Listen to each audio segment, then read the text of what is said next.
Meron akong pagdududa ha, na magbebenta sila ng 20 pesos per kilo na bigas pero hindi pang tao, pang hayop. Bakit muli na naman silang nagsasalita, nagiging negatibo?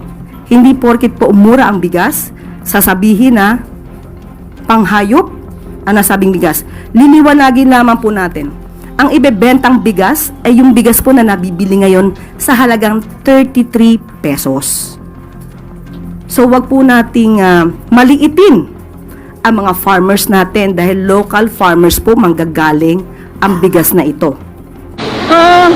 Yan, di ba yan na yung sinasabi nila noon pa na hindi nila magawa hanggang ngayon dahil hindi nila alam kung paano gawin at dahil sa totoo lang nung sinabi yung 20 pesos per kilo na bigas ay nagsinungaling yung nagsabi.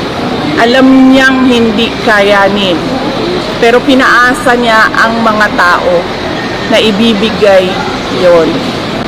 Kanang ginatawag nila og ano sa bana siya sa murag lamaw? Maitim. Oo, ganyan. Ganun ba yung bigas ng NFA, sir? Ganyan yung pag sinabi natin 20 pesos per kilo na bigas, yung pwede kainin ng tao. Pinapakain sa baboy. Oh, yan yun, diba? Yan yung 20 pesos per kilo na binebenta, yung pinapakain sa baboy. Hindi mga baboy ang hindi mga hayop ang mga Pilipino. Kapag nagbenta kayo ng 20 pesos per kilo, bibili kami lahat kasi pwede siya kainin ng tao. Ano na yan? Promise na naman yan sa mga tao na alam mong para lang sa eleksyon at para lang sa kanilang mga senators para manalo yung kanilang alyansa kuno na iniwanan naman din sila nung dalawa nilang kandidato dahil kakaalam ko walang direksyon yung kanilang alyansa. Well, actually sa totoo lang medyo masama ang loob ko doon sa kanyang sinabi at I think I speak with in behalf of the DA family dahil medyo yung mga kasama ko dito medyo na-disappoint din talaga sa statement na panghayop yung ibebenta naming bigas at 20 pesos. I think medyo masakit yun at may pride din naman kami at we're trying to do our best to do the job that yung aming mandato, and part of it is giving the best quality rice that we can process for the consumers. So sana na lang imbis na bumatikos ang ating Vice Presidente who I deeply respect, ay sana tumulong na lang sa aming programang ito para sa lahat naman ng mamamayan nito. Of course, umpisahan natin ito sa Region 6, 7, and 8 and Negros Island Region as a pilot project. Sir, maganda ang quality ng NFA rice. Well, kinakain ho namin yan araw-araw dito sa DA, to ensure ako mismo, araw-araw ay tumitikim ako ng bigas at lahat kami dito, yan ang kinakain namin galing sa NFA. So, it's good. It's good. And of course,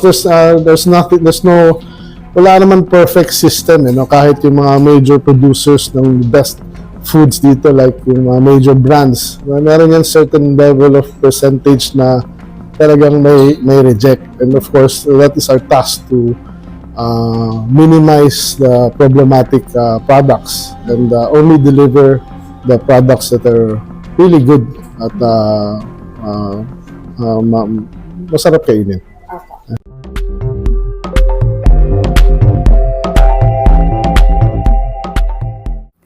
Bilang pagtupad sa pangako ni Pangulong Marcos Jr. ng abot kayang presyo ng bigas, inanunsyo kahapon ng Department of Agriculture na magsisimula na silang magbenta ng bigas sa halagang 20 pesos kada kilo. At una itong maipapatupad sa Visayas. Napili ang Visayas bilang pilot area dahil marami nangangailangan dito at may sapat na stock ang NFA sa nasabing area. hanggang 10 kilo ng bigas kada linggo ang pwedeng bilhin ng mga beneficiary household o katumbas ng 40 kilos bawat buwan. Nagbigay na rin ng direktiba ang Pangulo para palawigin ang programa hanggang 2028. Maaari na po tayong tumanggap ng mga katanungan. First question, Yusek. Alvin Baltazar, Radyo Pilipinas. Yusek, good morning po. Yusek, Yun. Salamat. Ang hirap mong hanapin. magandang umaga, Yusek. Yusek, meron po ba tayong timeline tungkol doon sa kung kailan natin ipakakalat sa iba pang bahagi ng bansa yung 20 pesos na kada kilo ng bigas after ng Visayas? Okay, inaayos pa po ang mga maaaring issues tungkol sa logistics, pero ito po ay ipapatupad po talaga nationwide. At hindi lamang po ito ang naisin at aspirasyon ng ating Pangulo. At sa susunod pong taon, nanaisin po natin na mabigyan po ng sapat na pondo nang hindi na rin po kakailanganin ang anumang tulong mula sa LGUs. So, yan po ay bibigyan po ng pondo para po maibsan po talaga ang kahirapan sa pagbili po ng napakamahal na bigas. Yusek, ang direktiba ni Pangulong Marcos, masustain ito hanggang sa pagtatapos ng kanyang termino. Anong assurance natin sa mamamayan na masusustain ito hanggang 2028? Muli, sasabihin natin, ito po yung aspirasyon ng Pangulo na maipatupad po ito hanggang sa 2028.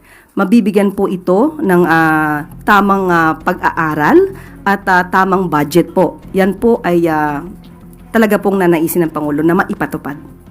I believe, Yusek, hindi lang ito dapat effort ng national government eh. Pati LGU, sabi kahapon ni Secretary Francis Teo Laurel, kinakailangan may effort din ng LGU. Meron bang participation ng LGU doon sa aspeto ng pagbibigay ng subsidiya? Kasi I believe ang Cebu yata, meron silang tulong na subsidiya para dito sa effort na ito. Opo, kaya po naging pilot area po ang Visayas areas because nauna po na nagbigay ng kanilang pagbigay ng kanilang anunsyo na sila rin ay magkikipag-cooperate. Nauna silang magsabi na sila ay makikipag-cooperate para po makatulong din po sa naisin ng Pangulo, ng pamahalaan, ng gobyerno na mabagyan po ang ating mga kababayan ng bigas sa murang halaga sa 20 pesos kada kilo. At sa susunod nga pong taon ay mas nanaisin po ng Pangulo na ito po ay sagutin na ng national government. Pero kung meron pa po talaga ng mga LGUs na makikipag-cooperate pa po at kaya po nilang makapagbigay ng subsidiya, ito po ay tatanggapin pa rin po natin. Malaking tulong po iyon. Good morning po, Yusek. Ma'am, in relation doon sa 20 pesos na bigas, may we just get your reaction on the statement made by VP Sara na this move is just another election promise to boost the chances of the Marcos administration senatorial candidates na manalo po sa eleksyon. Binubudo lang daw po natin yung taong bayan. Unang-una po, matagal na po nilang ini-issue na mukhang hindi kakayanin ng Pangulo ang aspirasyon na magkaroon at mag-deliver ng bigas sa halagang 20 pesos kada kilo. Ngayon po, na unti-unting natutupad ang aspirasyon na ito ng Pangulo. Bakit muli na naman silang nagsasalita, nagiging negatibo? Muli, uulitin natin, ang gusto po ng Pangulo, ng Pangulong Marcos, ay ma-deliver sa taong bayan ang bigas sa murang halaga. Noon pa po ito. Pero ngayon po'y nagsusumikap ang ating pamahalaan, ang ating Pangulo na matupad ang aspirasyon na ito. Sana po sa mga leader, ang tunay na leader at tunay na Pilipino ay dapat sumusuporta sa kapwa Pilipino, lalong-lalo na sa pinuno ng bansa. Huwag sanang pairalin ang crab mentality at huwag maging anay sa lipunan. Magkaisa tayo para matupad ng Pangulo at ng pamahalaan ang mga aspirasyon para sa taong bayan. Pero ma'am, why did the government choose Visayas po? Kasi yung isa rin niyang sinasabi, given na vote-rich region yung Visayas, kaya ito raw yung pinili. Ano po yung basehan ng government kung bakit Visayas? Unang-una po, na sabi po sa atin ni Secretary Kiko Laurel, na kaya po Visayas, unang-una po, maraming stocks po ang NFA sa nasabing lugar at sila po ang naunang magsabi ng pakikipag-cooperate sa Pangulo sa pagbibigay po ng subsidiya. Kaya po nauna po ang Visayas areas.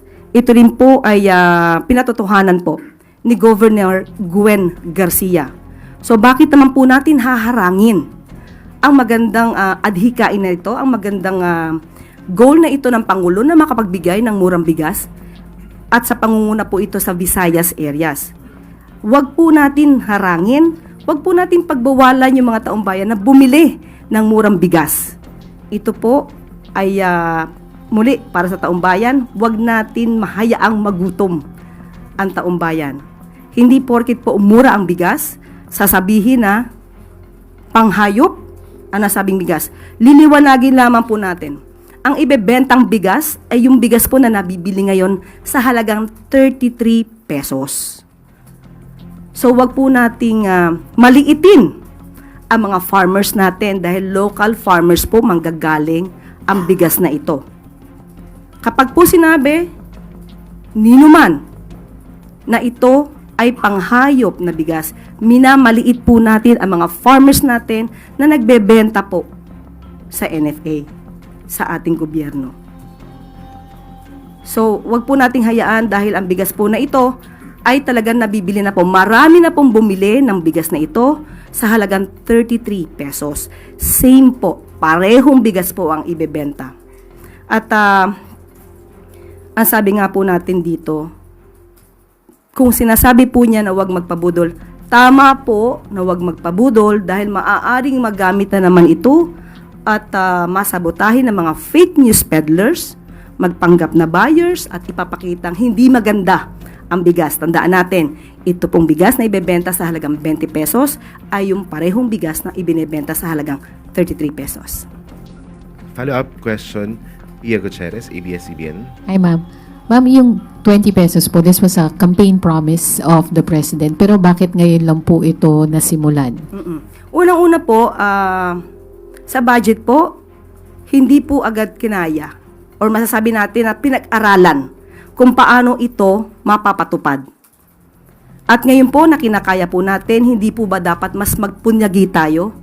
At kumbaga ay sabihin natin isang tagumpay ito ng pamahalaan para sa taong bayan. Huwag po tayo negatibo. Huwag po nating tignan na hindi maganda at sinasabing pamumulitika po ito.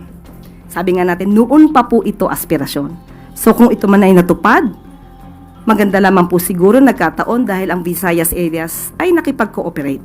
At sabi nga natin, ang mga taong itim ang tingin sa kanilang paligid ay mukhang hindi makakakita talaga ng liwanag. So you're saying, ma'am, na ngayon lang nagkaroon ng budget for the 20 pesos rice? Hindi po natin sinasabi ngayon lang nagka-budget. Ngayon lang po na pag-araling mabuti dahil sa loob po ng mga araw, buwan, taon, ito po ay inaral kung paano po ito maipapatupad. Ngayon po, na nakita po nila sa kanilang pag-aaral na maaari pong ibigay sa pamamagitan din po ng pagbibigay ng subsidiya. Ito po ngayon ay ating ipatutupad. Ma'am, kasi yung announcement came shortly after the President suffered a double-digit decline sa kanyang trust and approval ratings, kung saan tinuturo yung mataas na presyo ng bilihin behind the decline. Does this have anything to do with the announcement? Wala po. Dahil bago pa po nagkaroon kung anumang survey, rating ang napapakita ngayon, noon pa po ito pinag-uusapan. Nakasama po ako minsan sa isang pribadong meeting para po dito, para pa ipatupad po ang 20 pesos kada kilo na bigas. Nauna pa po ito na pag-usapan ng DA, ng NFA, bago pa po lumabas ang mga survey ratings na yan. Doon sa maaari makapagbigay ng subsidiya mula sa local government. At sinabi naman po natin, kung hindi man nila maa-avail ito, maaari naman po magpautang ang FTI, pero ito po yung sinasabi nating halagang 33 pesos. At maa-avail naman din po ng mga kababayan natin yung halagang 33 pesos through the LGU or FTI. At yun po din po ay pwedeng utangin po ng mga sinasabi niyo po na medyo local government na hindi ganun kalaki po yung income na natatanggap. Salamat po. Christian Yesores, DZ, Radyo 630. Ayusek, siguro po, meron po bang directive o utos ang Pangulo sa mga LGU na just to make sure din po na hindi nga po magagamit ng mga LGU sa pamumulitika itong pagbebenta ng murang bigas bilang election season po ngayon at may mga takot po na baka ilang mga kandidato sa lokal na pamahalaan ang samantalahin yung pagbebenta ng murang bigas? Makikita naman po ng COMELEC ito kung ito po ay sa pamamagitan lang o ang reason po dito ay pamumulitika o dahil lamang sa pangangampanya. So hayaan na lang po natin ang COMELEC na siya po ang magsuri kung ito'y ginagamit sa pamumulitika at pangangampanya. Sam Medinilla, Business Mirror.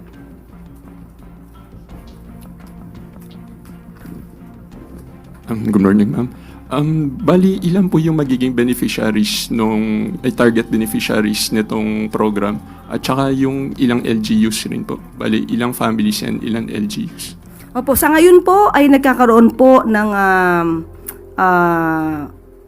guidelines. Gumagawa po ng guidelines ang DA at madidinig po sa kanila yung detalye.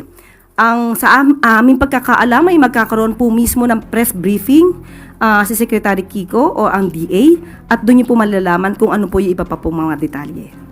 Tapos, na-mention rin po nila na parang wala pa siyang allocation sa GAA this year.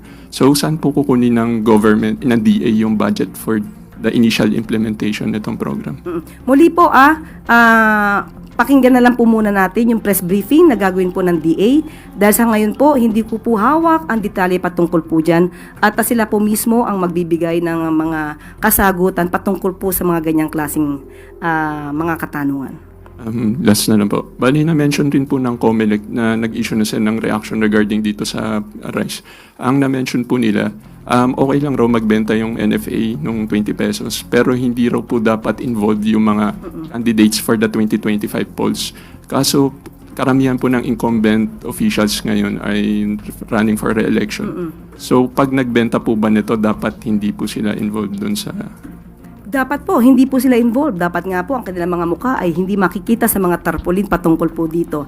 Ang pagbebenta po ng bigas sa halagang 20 pesos kada kilo ay para po sa taong bayan, hindi para po sa mga kandidato. Thank you po, ma'am.